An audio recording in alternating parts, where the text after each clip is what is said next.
What's going on, guys? Welcome back to the channel. This is H-Rock, so I'm back with another video. So it's been a while since we did a Mortal Kombat video, but I figured we'd do something, and because I've been thinking about it the last couple weeks, I just didn't know what to make it about, because like I don't want to keep recycling the same topics. I feel like it's kind of boring, and with the merger of Warner Brothers Discovery and Warner Brothers kind of being like not gone through yet, just because the court system not involved with them. I think they're probably like, debating on whether or not it's like lawful, or whatever the terms they use to justify the merger of Netflix and Warner Brothers. And then you also got Paramount trying to get in on it. So it's like a bunch of stuff going on with that. It's not really much news to tell, which is why I think that we haven't gotten any news from NRS about a new game, because their future is kind of uncertain right now until they figure out what is going to happen with the merger. They're kind of just in like limbo right now, so that's kind of like, I feel like, why we haven't really got too much information. So I haven't really covered it too much, because I'm like, it's really nothing to talk about. And like, my boy Dynasty is doing a good job covering that whole situation. So if he knows a lot more about that than I do. It's hard for me to just look into that kind of stuff, because I'm constantly working 6 days a week. So it's a lot. So, that's why I've been keeping up to date thanks to Dynasty. He's pretty cool to listen to. But anyways, yeah, so this video is gonna be like an hour long. I'm not gonna talk a whole lot in this unless it's absolutely necessary for me to say something, or if something that's kind of like pops in my head, I want to talk about it, because this video is gonna be super long. It's like an hour long. So yeah, so let's get into it. Hope you guys enjoyed this. Let me know what you guys think in the comment section below about the interview, and which one are you looking forward to, Mortal Kombat 2 or Mortal Kombat or Injustice 3? Put that in the comment section below, and let's get into it. Most games like Street Fighter or something, they would have an artist draw the characters on the screen, pixel by pixel, and it had a really cool anime kind of look. Right. We were the Midwest, gritty, we pointed a camera at real people, right, and it came out pixelated, but it looked like a person on the screen. That was the magic to the technology that Midway had. We said, oh my God, can you imagine a big characters like Street Fighter, even bigger, but with real people?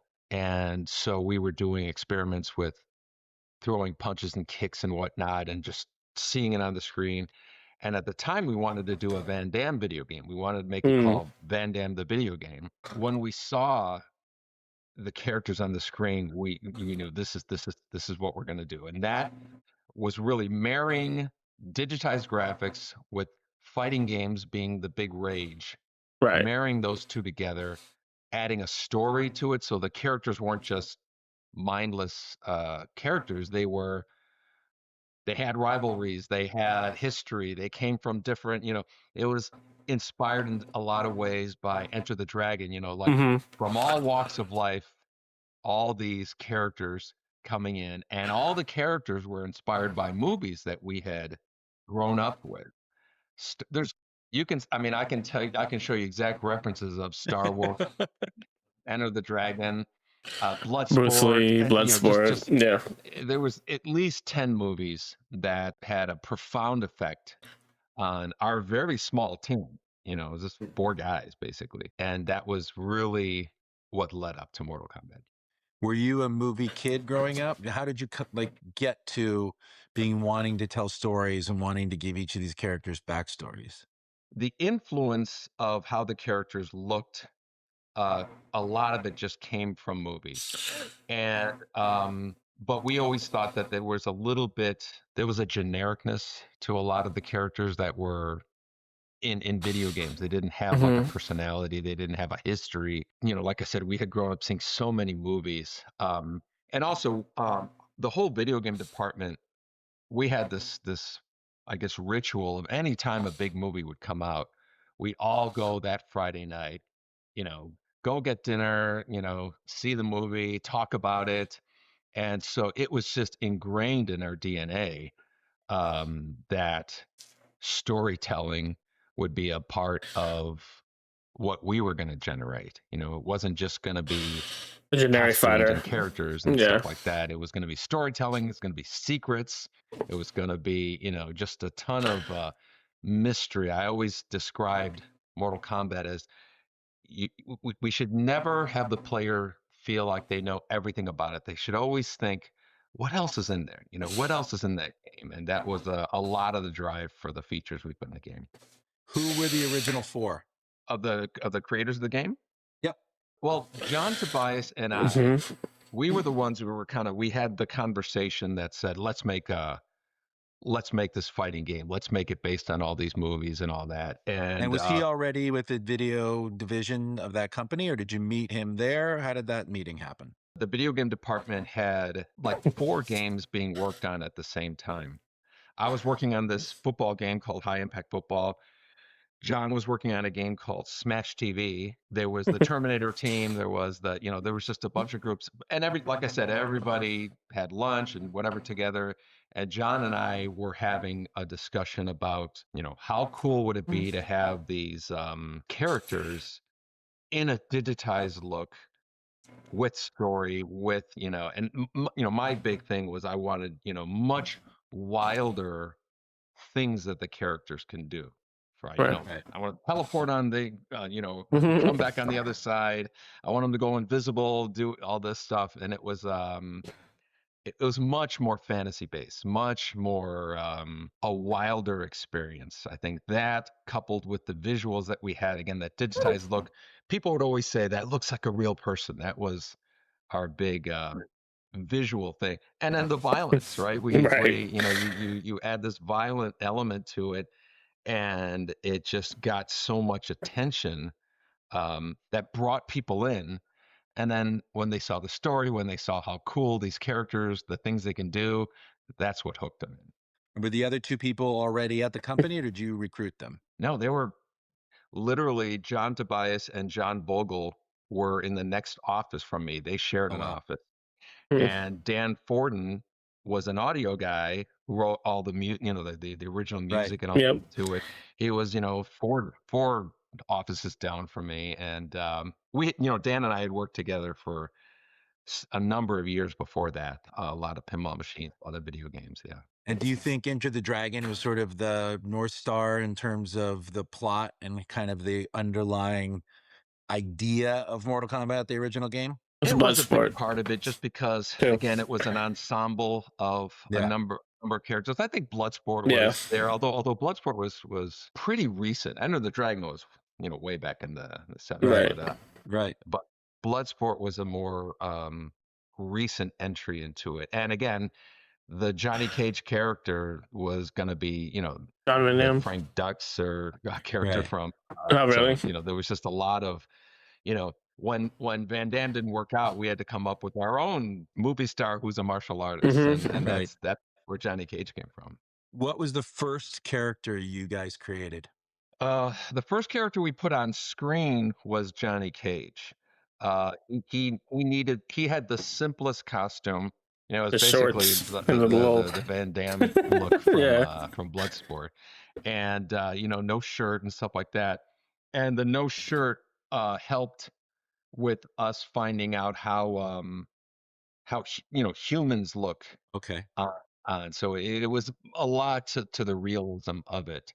During that time, some of the backstories for Raiden and Liu Kang, and they had different names at the time, were just being kind of roughly Different fleshed out. names. Oh, that hurts. When you first started putting the game together and thinking about it as a commercial enterprise and actually putting it into the console, how many characters did you think you needed initially to get going? I think we thought we needed 8, and we only ended up with 7. We Yeah. had 6 characters when we first went on test. Every character except Sonya. Again, the expectation for this game, we were asked to do it in 6 months or something like that, which is unheard of. And, games were usually about a year Right. from beginning to end. And we said we'd do it because we were dumb and in our 20s and things like that. We don't need They sleep. just leave it. Yeah, exactly. Yeah, I was gonna say exactly. that. And we had a lot of energy, and we had something to prove. I think was a big part of it. From starting the game to putting it on test at an arcade was 5 months, which is Wow. ridiculous. And the crowd around the machine was was ridiculous. It was, people had brought their friends over the weekend, and the crowd just got bigger and bigger and bigger. And when our management saw that, they said, there's something special here. Let's not rush it out the door. Add another character. So we added Sonya and put it on test about a month later. By that time, the arcade was getting phone calls saying, when are you going to bring back this Mortal Kombat game? And they were calling us saying, we're getting a lot of phone calls, it's bordering harassment, and What's good to know is that the fans have started that way and never ended. Nope.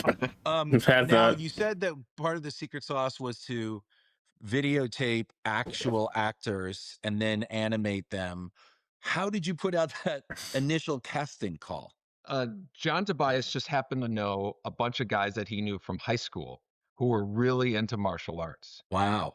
And they came in and showed that they could, do a spinning hook kick and do That's a sweep crazy. kick. And they lived in Chicago. They came to, they just drove down the Kennedy to where we were off of Addison. And one by one, we would just bring them in, each one for a day or two, capture, had the videotape running. That we have a lot of footage of us just capturing I've seen these. I've seen a lot of it. One of my favorite ones was you off camera saying it just feels like he needs something to pull him in, like, I don't know, like, get over here. the That's the crazy. most iconic line in the franchise just Yeah. uttered off stage. There was no design document that we were following. It was literally four guys in their 20s just coming up with ideas just Right. off the top of their head. And that was the exact, like you said, the camera happened to be rolling, and I was, wouldn't it be cool? He shot a spear and pulled him in and Yeah. says, "Get over here," and all that stuff like that. And it was the wildest thing when we, to see that on film and knowing the This is origins awesome. of that idea and to see it come to life like that is really wild. But a lot of the ideas were absolute spur of the moment magic things. Which character did you enjoy creating the most? Scorpion. Scorpion by far. I believe that when we got that Scorpion move working in the game, that was like the moment that we knew that there was something special going on. We're going to do wilder things. We're not just going to throw fireballs. We're going to be Right. pulling people in, teleporting, the fatalities and stuff like that. That was a big one too. But Scorpion's spear getting into the game and getting a free uppercut, like your character's dizzy after you and you're like Boom. salivating to hit them, and they can't block you. Right. Was just I believe that was like a pivotal moment where we knew it's going to be something special. And in that initial plan, you said there was no rules or no storyline. Did you have the Scorpion and Sub-Zero rivalry out of the gate? How did these backstories and rivalries evolve as you guys did that first 5 months of the game? What's fascinating to me about that first game was the stories were these very short sentences that would just, you'd see the character doing like a little animation, and written Right. underneath them was, Lin Kuei, Shira Ryu, and, rivalry between them. But it was just that was the entire story. But players were so enamored by these characters that everything they read was suddenly, like the Bible. It was like it was, oh, this is fact. Yeah. This is and they would also fill in the parts that weren't Right. written in the game in their heads. And I bet you that, what the reason they have a rivalry is because of this, and that. Because, arcade games, we can't show rendered video. We can't Right. show, the memory was one of the biggest challenges, was just trying to make the most out of the memory. So we had just this little text, and when you finish the game with a character, it would say, this is what happened to your character after they won the tournament. So there was 7 different outcomes that could happen. And players, it's funny because they don't realize how small of content we put in there for the story, but because it was these characters that do really cool stuff, that look really cool, and there is some kind of narrative put around it, players just dove right in, just emotionally, they just dove right Yep. into it. Well, that leads me to the next question, which is how has the community of Mortal Kombat's feedback influenced your choices for your games? And obviously, A lot. we'll talk about the movie in a minute, but how along the So years of MKX, the games Melina. did community feedback affect the way you designed your characters and storylines? The timing of the Or no, internet, MK, I was I think, MK11. had a huge role in it. The first game, I don't think there was any kind of real mass mechanism for players to communicate with each other. So if somebody learned Sonya's fatality in Chicago, it wasn't like it is now, where the next day the whole country knows, Right. Right, And right. so it was much more of a mystery. It was much more, the reptile character was on some Saturday. I went into the art program and I took Scorpion's image and I slid the color bars over and turned him green and said, okay, I'm going to make a green ninja called Reptile.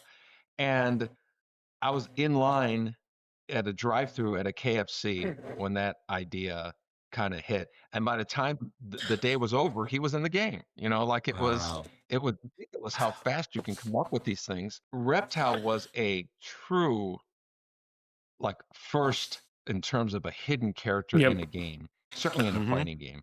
And nobody could spread the word of how to do it. Everybody just had to figure it out for themselves. When MK2 came along, news groups started happening, and Noob people and started Jade. figuring out, oh, okay, I just did his fatality, and then people in California would know how to do it, and that Right. pissed me off beyond belief because we put so much work into these games that the spoiler concept was it didn't really come into play until everybody started talking. By the time Mortal Kombat 3 came out, Everyone had Mortal codes. Kombat 4, it was just part of what we had to work with. Around. We tried to work around it. Yeah. We tried to work through it, but we had to just kind You of have to just accept it, yeah. that, that's, I think, where the community started happening. Mhm. That's where people who all loved Mortal Kombat and wanted to talk about it would go to news groups, and that groups of people in arcades, because you have a big crowd of people and everybody kind of got to know each other, and it was all around this arcade game that they all loved.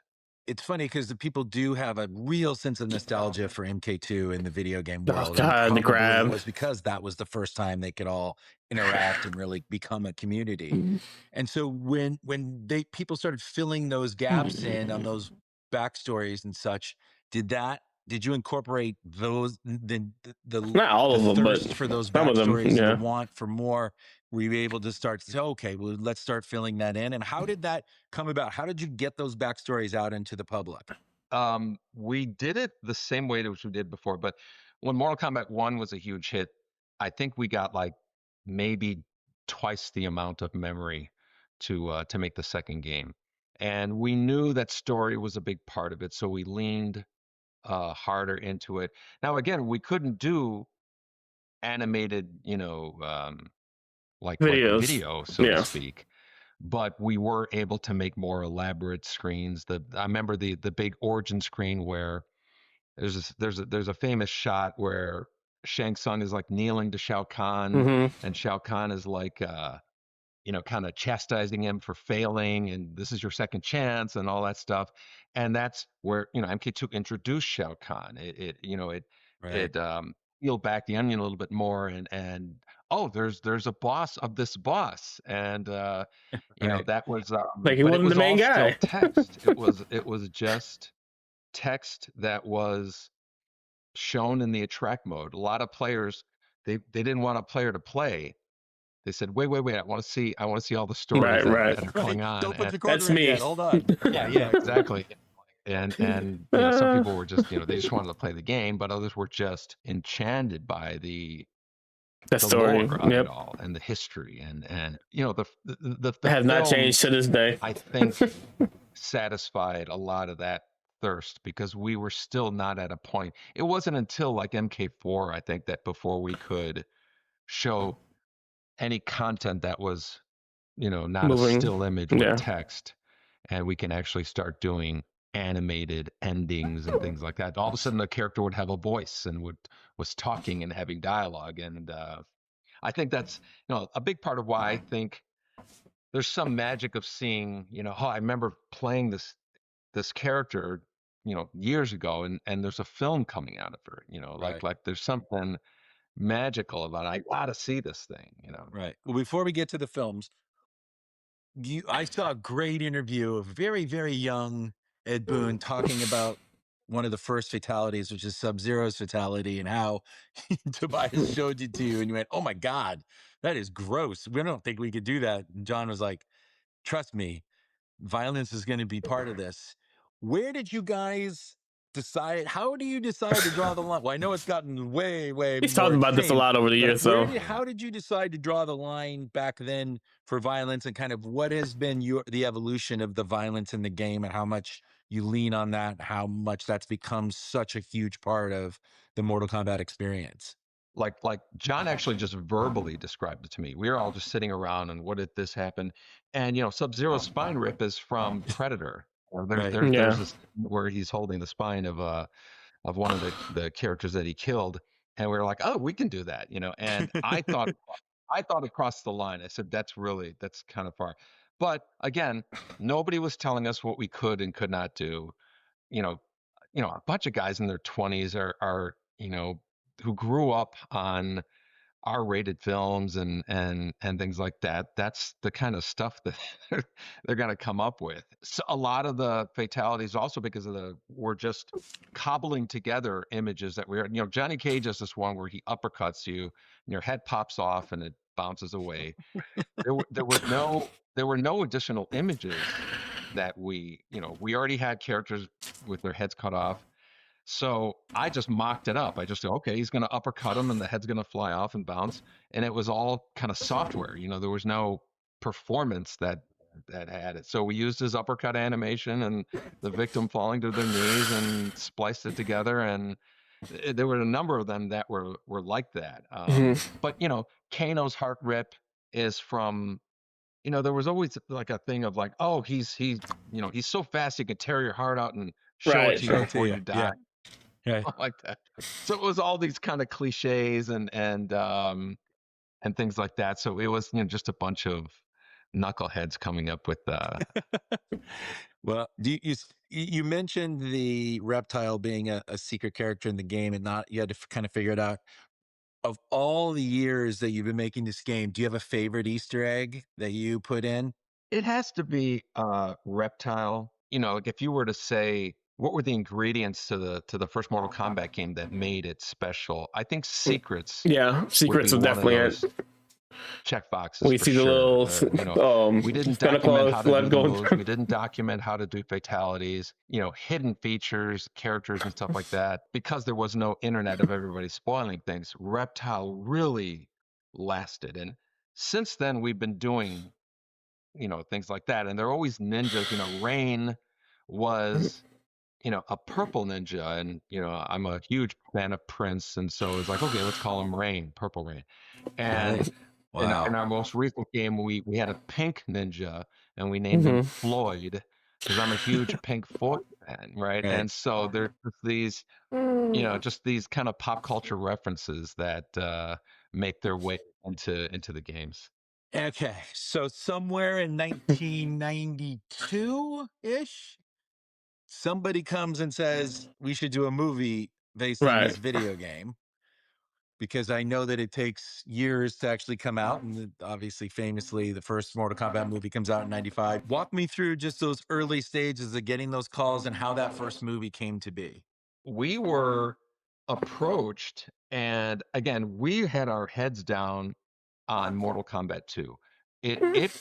Mortal Kombat became a beast that needed Cole constantly, right? We were in a absolute frantic to keep up with it. Midway Games, the company who manufactured it, they really started leaning heavy into it. So we were down during all this craziness of MK2. We heard that somebody wanted to make a movie, and it was such a preposterous thing to think that this game that that we put together so quickly, so you know, and again, we had no idea how big the mania was. We weren't at all the arcades and the pizza joints and things that everybody was kind of getting their Mortal Kombat was pretty memories, big, right? And especially burned back into their then. head. And so when somebody said it, we said that's crazy. Our CEO said, "Hey, if you can do it, we'll." And so they started working on the film, and we flew to Los Angeles, and we're on the sets and all that stuff, and checking out. But it still was, to some extent, it was still like they're not gonna release this game. It was just like I don't know. The scope was so big, I just couldn't imagine. Even though Acclaim had made television commercials for the home games and they sold like 6 million of them, and it was, a massive kind of pop culture, permeate through pop culture and with the zeitgeist, whatever you want to call it. Um, it just never registered to me, and until 10 years later or something, that this thing really took off. What was the immediate reaction once the movie came out to the game and vice versa? Like, how did those two things live together after the movie came out? When the movie came out, we were releasing Mortal Kombat 3 in the Yep. arcades. So they played off of each other. There was absolute synergy. The Mortal Kombat 3 was a big deal when it came out, and the movie was huge. I remember a statistic that CNN or somebody had said, like it was like the second biggest August opening ever.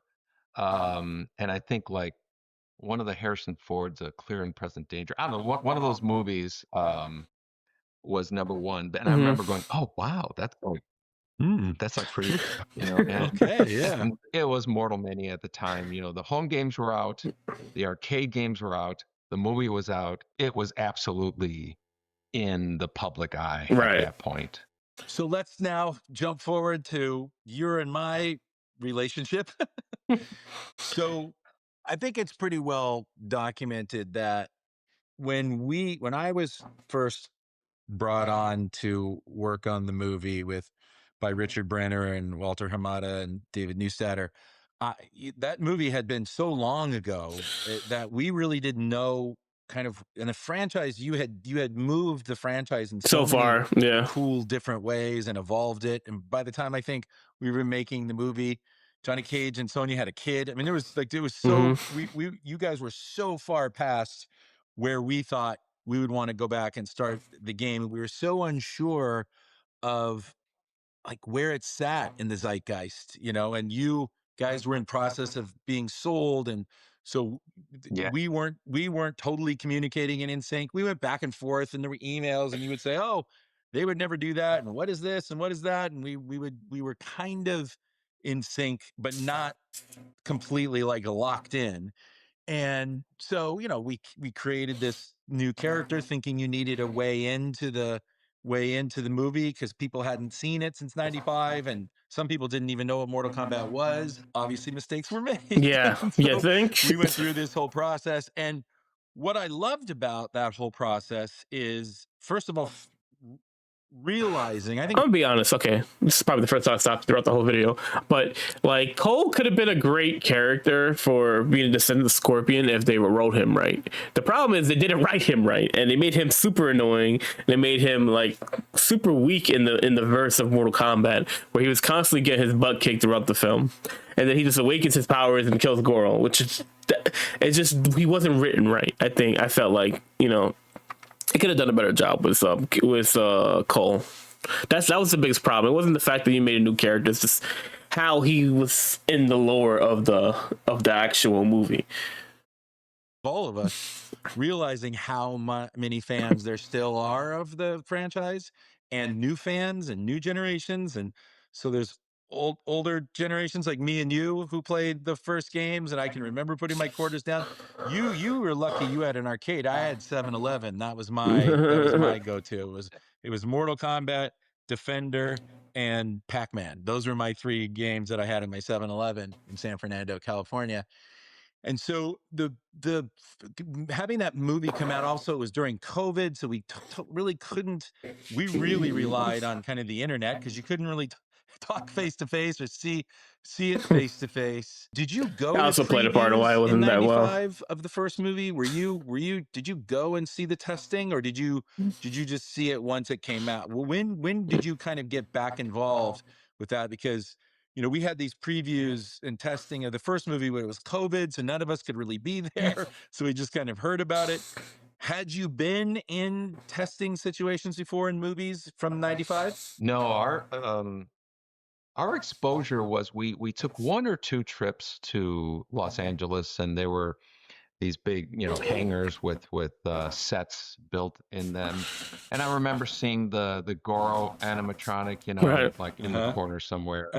And there's like kind of infamous stories of how difficult that was. It's Oh almost like yeah. the Jaws shark, It's like, you Well, get your Goro two is a very seconds up. tough character. It's funny. Goro is a very tough character because if you do it animatronics, it's really hard. And if Yeah. you do him CG, he's really expensive. Right. So I know a lot of Yeah. the fans in the first movie were like, I can't believe Goro was just in one scene. I'm like, yeah, that scene It's costs expensive. more than most of the movie. So you got to be Yeah. judicious of how you use these purely CG Makes characters. It's sense. really hard. So yeah, he has always been a tough character to pull off. Yeah. And in '95, I don't think they even had the No, they option. did not. No, not Certainly like didn't that. have the money to do that. And and I don't think it was a huge budget. I didn't see one test screening.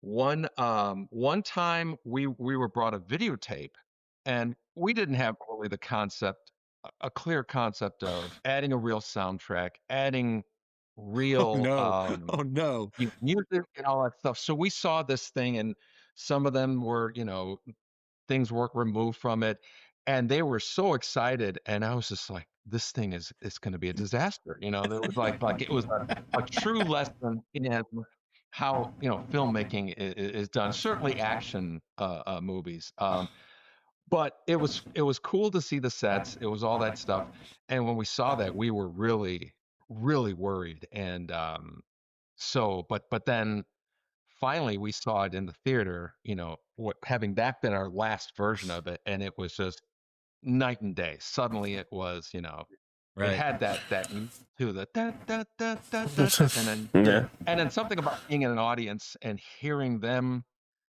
get all charged up. It's contagious. It's absolutely To this day, I think that soundtrack gets people just hyped up. Like it's just like there's such an adrenaline whenever you hear the Mortal Kombat theme song, bro. Like energy that goes It's through. so much fun when you see it in the theater. We'll get to then our theater experience together. But yeah, people do think the Immortals is from the video game. It's actually from the movie, right? So it's Yeah, like so interesting because it's now so synonymous with the Mortal Kombat franchise. And people forget like that was just a song that was put in yeah, 1995. It wasn't part of the original video game right. franchise. So we go through the first movie. We got through it in a really interesting and unexpected and kind of delightful way that we found out, wow, there is this big audience for this movie. Oh, these are the things the fans really care about. The internet Yeah. being the Mm-hmm. the great equalizer in terms of people having a voice. Lots of feedback. It was very important to me and to the studio that we listened to that feedback. I and the studio really reached out to you guys and said, okay, Ed, let's do this together because we Right. were going through a sale. You guys were under the gun to get your games out during the first movie. Not that you're not now. I know you're still very busy, but it was really, really important to me to have They you might be getting be sold again. involved What from do you the mean? very beginning. And so it was great to have you as a partner as we kind of spun this new story for Mortal Kombat 2 and really got under the hood of what the fans really loved about the first movie and didn't like about the first movie and course correct, and really get it to a place where we thought, okay, this is what Ed Boon loves and Dominic, who's amazing and was one of your great storytellers over at NetherRealm. and this is what we believe Great. the fans will want, but it is a movie and we're constrained by physics and time. I'm sorry. He said great. No. No. We're not doing that. He's ruined so much lore of Mortal Kombat, changed so much lore of Mortal Kombat. We're not doing that. I gotta stop you there, Todd. I'm sorry. That's Time and money. So this is what we can afford and what we can do. And then I had the great fortune of bringing you on set and having you be in the movie, which I know is not a secret anymore. And right. what's amazing about that is everybody told me this is gonna be really hard. We're in Australia. Ed's schedule is really hard, tough. I don't know. We got to get him out here. We got to do it. What party is he going to be? And man, I never worked so hard in my life. I feel like a travel agent at one point, just making sure you got there. And on top of it, the strike happened. And what people may not know, this is a piece of trivia from Mortal Kombat 2. Okay. You were our last shot before we shut down for the strike. Wow. And Carl Urban was sweet. We knew that we couldn't get the whole scene, and Carl Urban was sweet enough to let us shoot your side first. He came in and did off camera. We shot you, and when we said that's a wrap on Ed Boon, we shut down for 8 months. You were our very last shot.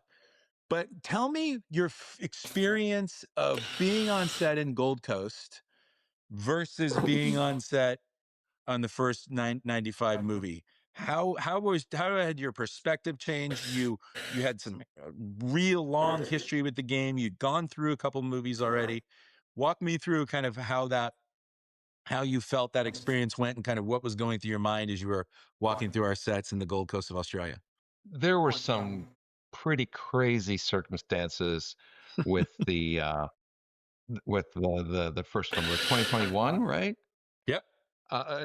There was a lot of stuff going on. There was a certain at some point I was like, okay, it is what it is. Let's move on. But then you guys made it very clear you wanted to do a collaborative effort on the next one, and I was all for it, but I didn't think you guys were going to do it to the extent you did. Going through. You didn't realize that when you agreed, you didn't realize how much work it was going to be, is what you're saying. Well, it was great to be able to collaborate with you guys. Just kind of saying, hey, we really think fans are certainly gonna gravitate to this and all that. And going there, seeing it, all the sets was great, and it was much more bigger, grander than the older movies. But to me, it was just the conversations of hey, what do you think about this? What do you think about that? And just kind of collaborating with you guys. To me, it was the absolute best of all the films in terms of my experience, and being heard, and just going back and forth with you all about what we think would be the best thing for the movie. And I'll be vague so everybody doesn't. But our discussions about who should die and who shouldn't die were great. We really felt like that was again. I keep using the word collaboration, but that was a great discussion. I really felt like we were being heard. You guys were listening. It wasn't just kind of lip service. It was really like, hey, what would be the coolest thing that we could do here? And that to me resonated throughout the whole production. Yeah, it's so important to me, and I know I just hope it's not the same character design again. That we're delivering what the fans want. Obviously, we can't just say, okay, whatever you want. We have to be forward thinking and thinking about the story and where it's going and where we're headed in the franchise. If we get lucky enough to do be another able one, to make more of these, we have to know kind of where we're headed. However, we want to make sure that the fans love it. It's like when you go to a concert to your favorite band and they don't play the hits. You're like, wait a minute. I'll be honest. I just want to say one thing too. This movie has to be good. It has to be good because the first one was kind of like meh. The reason why the second we got a second movie back in the 90s was because Mortal Kombat, the first one, was so good. Everyone loved the first movie, so everyone was excited for the second movie, and then the second movie came out and didn't have a good reaction to it, and like they stopped making the movies because like people were just like it was such a bad. I wouldn't say it was a horrible movie because I personally, as a Mortal Kombat fan, I still like the movie, but like I get why the majority of fans were like super high on it. So the first movie, we kind of gave it a chance. Like, all right, cool. Now this next movie, it has to be good. You have to fix the wrongs of the first movie. Hopefully they do that. And from what I've heard, it's a lot. Like a lot of people said, it's good from the people who have seen the screenings. But we'll see. We'll see. We'll see. It should. It's not. It's not coming on too much longer. So I'm actually excited for that. Come on, like give us something.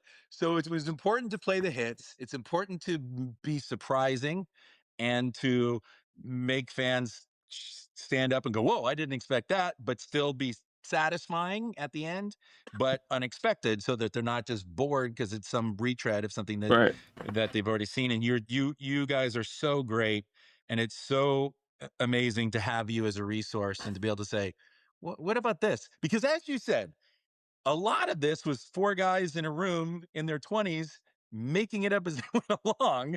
And so the Yeah. canon is like you said, people take it very seriously and it's their Bible, Right. but it has a tendency to kind of be interpreted in a lot of different ways. Oh yeah. And so we have to interpret it in a way that is true to you who created this, but also true to the core of the fan base. But there's always going to be, wait a minute, I thought this was this. I thought this was that. So we're Yeah. trying to navigate 30 years of backstory into a movie, like I Yeah. said, that is confined by physics and money and reality. Which is unfortunately what I have to deal with on a daily basis in making the movie.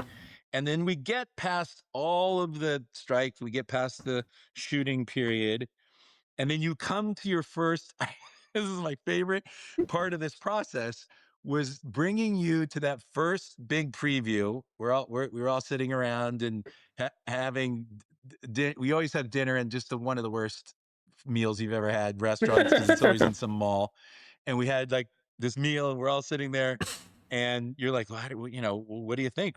How you feeling? And I said, I think it's going to go great, because we had little screenings, and we had tried some stuff. We thought, like, what if this happened? And then we tried it, and the audience was like, nah, we don't love that.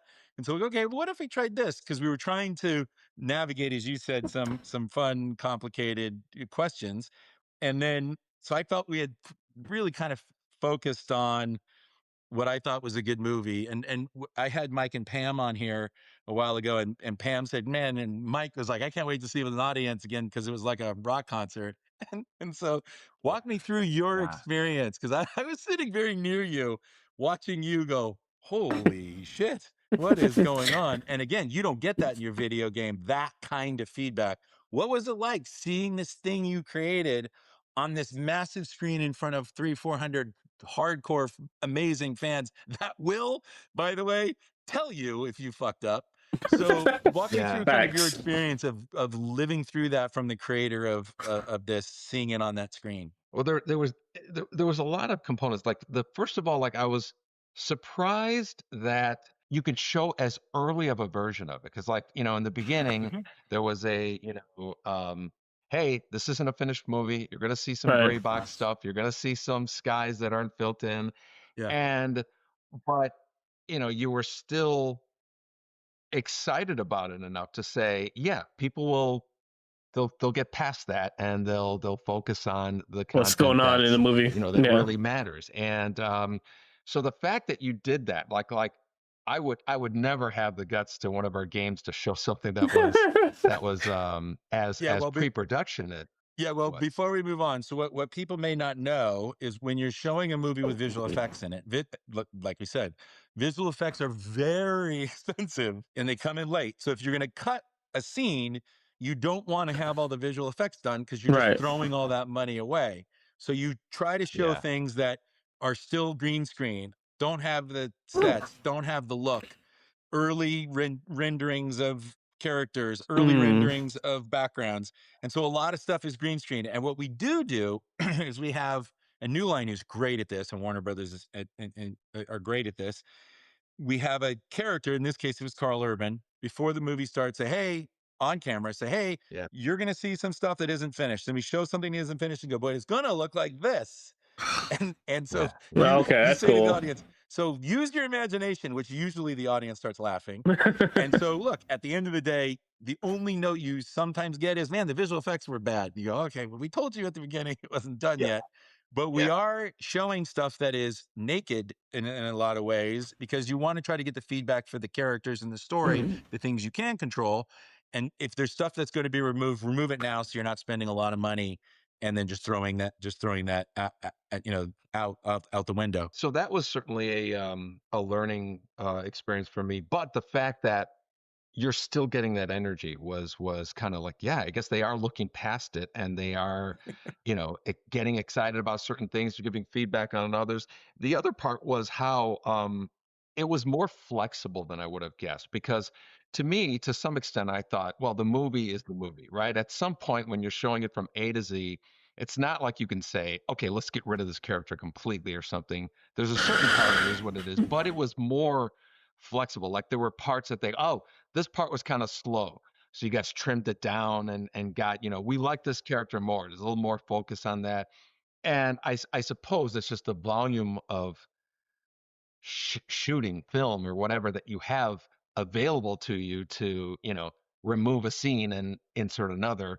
That to me was another part of it that was educational, to kind of see, oh, wow, they can, if there's something that is feeling a little weaker, they could tighten it up and get past it quicker, or emphasize on certain things. So, the movie making process was a lot of fun. And also to see, because I think I saw 4 versions Hmm. before the final one, and seeing it getting tighter, because it was really long at first, and Really? then when it got tighter and tighter, it moved faster. The pacing was better, and at some point, I do remember kind of going, "Oh wow, this really is taking shape." It is really Yeah. coming together, and so I was excited to go to the next screening. Right, we had some on the lot, but then some in theaters and whatnot, and I can't believe that the entire movie didn't leak.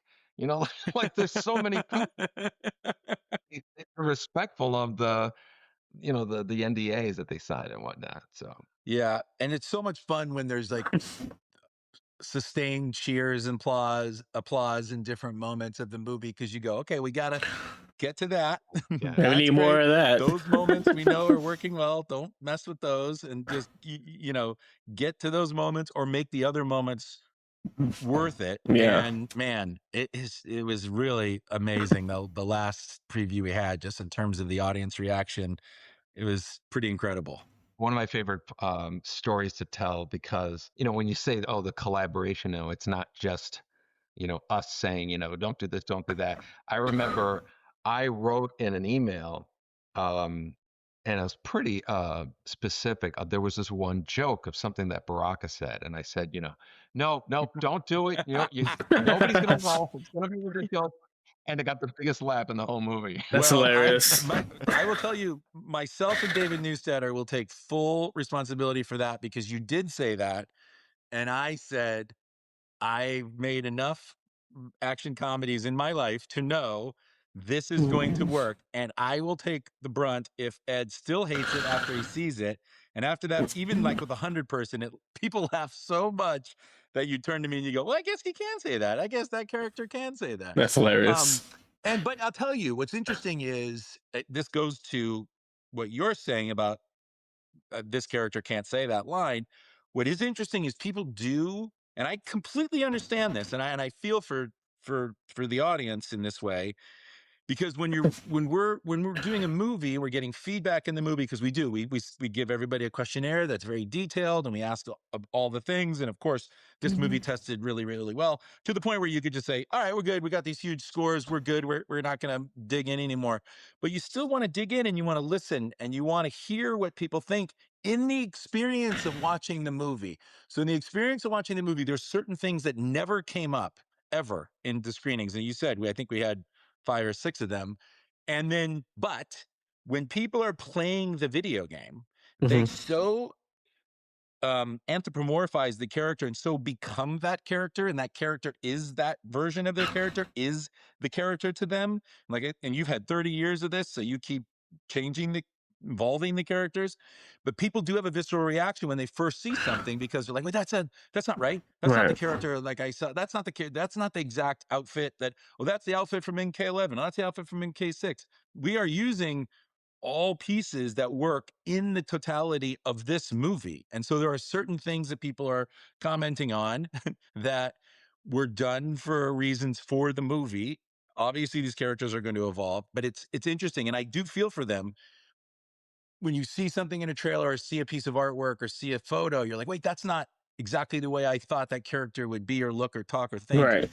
or say a line. But when you're watching the movie, even Ed Boon is like, oh, that totally fit. It didn't seem like we were just going for the joke. It seemed like in that moment, that character is honestly expressing this thing that also happens to be hilariously funny and gets a massive. What's interesting about that moment specifically, and people will experience it in the movie and then they'll know what we're talking about, is it comes after one of the biggest laughs in the movie and a huge standing ovation cheer. Then it dips down. Then the character says a line and it brings it right back to that level, which is always really fun.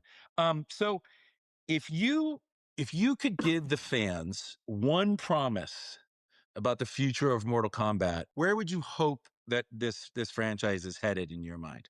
Yeah, the thing I've been saying over the last few years is I really hope it becomes a forever franchise. I hope it becomes something like DC, like there will always be DC characters in the medium. There will always be Star Wars, Marvel. The I hope that Mortal Kombat, and I certainly don't want to say that it is. I hope it could progress forward to joining a rare category of IP that has a collection of characters that the public will be excited about. Like, you would have like, The Mandalorian, right? It's like, an offshoot thing, but everybody's still excited about it. I'd love Conquest. if there was an offshoot of a Mortal Kombat that wasn't necessarily the whole ensemble, but everybody was excited about it because they know who Johnny Cage is, who Hmm. Kato is, who Sonya is, who, Jax. And just if it's something that everybody assumes will continue going long after I'm gone and long after that to me is what I hope Mortal Kombat becomes. And I agree with you totally about that, about all of the spin-offs and offshoots, because you guys have created such a rich, incredible world with so many characters. We've done, and like we've definitely been doing that already, because with the, like, especially with the animated movies, with the, I forget the name of it, with the Sub-Zero movie when he's an old man, he's helping what's his name, Kenshi, realize his powers and stuff like that. Like that was cool. You had Kano being like keeper of time. Like you had the Scorpion's Revenge. Like they had such good like animated movies. Like I hope we start getting some more of those, because it's been a while since I feel like we got the last one. I think no, the last one we got was the Johnny Cage one with Natara. I still haven't watched that one. I think I'm gonna check that one out.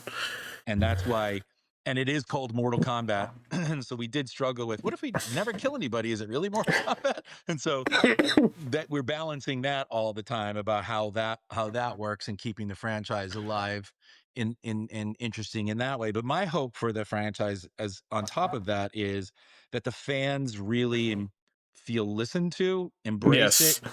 feel it's their franchise, and that in the places we take it are feel authentic to the franchise, feel the fans feel good about it. We bring in new fans that didn't even know about it, that then can go play the game. One of the best things I heard during the whole testing process, I must say, for the first 4 tests we had, we did not tell people it was Mortal Kombat. We said untitled Warner Brothers action movie. So people had no idea what they were going to watch. And when to a person, when we said, you're seeing Mortal Kombat, people would cheer like, oh my gosh, this is amazing. But what I Yeah. loved Yeah. in the post uh, talk about those screenings was people that hadn't seen the first one loved the second one enough that they said they were going to go back and watch the first one. And these are people that had never played the game, that were just coming in and be like, I love this movie, and now I want to go watch the first one, and they'll probably want to play the game, and hopefully we're going to recruit new fans into our community. That is really important to me. And also in this experience going forward from today to when the movie comes out, and I know Warner Brothers feels this way, and certainly New Line feels this way. It is really important that the fans are included. So I personally hope, we're talking about not having just a traditional Hollywood premiere, doing a big fan screening. I Mm. personally, and if anybody out there knows these people, I want to invite all the people that you cast in the original game to come to that screening. I want to have the original cast from 95 come to our screening. I want to bring the whole community together for our screenings, and bring the fans all together, all the way from when you first created this game to now. I want to invite all of those people that, Bridget Wilson and all of the people who played all the different characters, Johnny Cage, and the guys that, John Tobias's 4 buddies that knew martial arts. I want to get them there because I want the fans to see that there's such a great history to what you guys have created, that I want to try to embrace everybody in this process, because this is a movie for the fans. And we really, really, all of us who worked on this movie, and I know you feel the same way, kept them in mind every day. Every time every day we were shooting, we kept them in mind. And so hopefully this works, and hopefully they love it, and they let us let us make a lot more. Now, Ed, I always ask this of all of my guests. The question usually is best memory on set, but I would say to you, please include your video games as a set. And so for the question to you then is best memory on set. Oh man, there's so many of them. Like you had mentioned, the scorpion spear kind of birth was a great one, and then jumping way forward, seeing Martin Ford as Shao Kahn and his Oh, whole wow. costume, he's a Yeah. big guy, like it was a really surreal kind of like, you know, this imaginary character come to life. Oh, Like that was a big one. The costume's awesome. That was surreal because that was in Australia and all that stuff. That was a huge one for me. Sitting in those audiences, hearing again, there's nothing like the energy of an audience that is into it and cheering, and you really get nostalgic of like where all this started, where it's become, and all that. Those were big. I mean, and I'm sure I can list 5 more, but like at this moment, those are the big ones that fantastic. jump out in my mind. Yeah. Fantastic. My favorite on-set moment of Mortal Kombat 2 was seeing you walk on set. It really made The me Stan Lee treatment. emotional. It made me feel great to have you there. When we finally, it was a long way to get you from Chicago to the Gold Coast, and we were under the gun because we knew the strike was coming. And when you walked into the Village Road show stages in Gold Coast, man, I was so relieved and so happy that we had you there. Because you're important to me and you're important to this franchise. So I really appreciate you, brother. And I, God willing, we get to do a lot more of these together. Yeah, yeah. It's such a fun ride. There's so much excitement. I can't wait till for May, to everybody to 2 finally months. see this, and Oh, I'm 3 excited months. for everybody to all the cool stuff that's in this film. Thanks for tuning in for this episode of The Producer's Guide. If you're a fan of this podcast, make sure to rate, review, subscribe, and share with your friends and family. And if you got any questions about producing, send me a DM on X at Todd_Garner. I want to thank my producer, Steve Delamater. All right. So we didn't get no news about another Mortal Kombat game, but you already knew that was gonna happen. You knew they weren't gonna talk about that. But this is actually a really cool video, just like behind the scene kind of like stuff when they're talking about like just how the experience of the movie is, backstories of the original characters. Like, I'm actually excited to see this movie because like I'm just seeing certain things on screen that I thought we would never see, which is like Noob Saibot being on screen. We see Revenant, Kung Lao, like seeing Shao again on screen. Hopefully, it's a lot better this time because like I'm actually excited. Like even like the fight scenes we saw from the trailers was actually so cool. So like Katana, like so far I think my favorite character just watching it from the trailers is probably Katana, with the way that the fighting style was when she was fighting Johnny Cage. It was just so cool, bro. But like it just seemed like the question when he asked about the closest thing I guess to a confirmation for a new game is probably when they were talking about what do you want to see in Mortal Kombat in the future, and Ed's just talking about he wants to see it keep going. Obviously it's gonna be another Mortal Kombat game. Who knows when that's gonna be coming out? Probably it's gonna be Injustice, but who knows? Like personally for me, I hope it's another Mortal Kombat game, but at the same time I can see it being an Injustice game, so they can take a break and just try to figure out where they want to go after Mortal Kombat 1, because Mortal Kombat 1 it's like I feel like it's the most kind of like a two-sided game that we've had to deal with, because like there's a bunch of people that like Mortal Kombat 1 and there's a bunch of people that just like don't like it. So like I feel like there's two sides of both of the game, and like personally like I've been on both sides, like kind of like with Mortal Kombat 1, because in the beginning I was super positive about it and then I got super negative about it, and like now like sitting back and thinking about it, like Mortal Kombat 1 wasn't that bad, but at the same time, like I'm not a fan of the cameo system, which just throws it off for me. The new changes, there were a lot of some changes that I really didn't like about the game, and then there was changes that I thought was cool. But you know, I feel like Mortal Kombat 1, they need to go back to think about if they want to continue with this new timeline, or if like they can find another way to just go back and fix it so people are happy again. I don't know, like. The changing of Sector Cyrax to women is such a big thing in the community as well. Like for me, I don't know. Like I don't know how I felt about it. It was interesting to see it play out. I feel like they could have done a better job with Chaos Reigns to make it fit a little bit better. But you know, that's just what it is when you want to try new things with an IP that's been around for 30 years. Well, anyways, guys, let me know what you guys think in the comment section below, and I'll catch you guys in the next one. I'm out of here. Have a good one. Peace.